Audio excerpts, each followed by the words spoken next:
मौलाना अबुल कलाम आज़ाद बहुत ही जो है वो बड़े मुहक्किक और अदीब थे।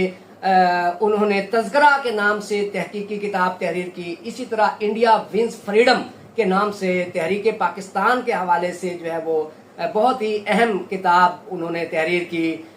इसी तरह जो है वो खुतबात आज़ाद के नाम से जो है वो किताब शाया हुई। इस किताब ने भी बहुत शोहरत हासिल की। इसके बाद इनकी एक मशहूर किताब जो है वो इंसानियत मौत के दरवाजे पर, यह भी मौलाना अबुल कलाम आज़ाद की इंतहाई दिलचस्प किताब है। तो इन्होंने जो है वो शायरी भी की जो शाया नहीं हुई, लेकिन आज़ाद तखल्लुस जो है वो उन्होंने बतौर शायर ही जो है वो मुंतखब किया था अपने लिए।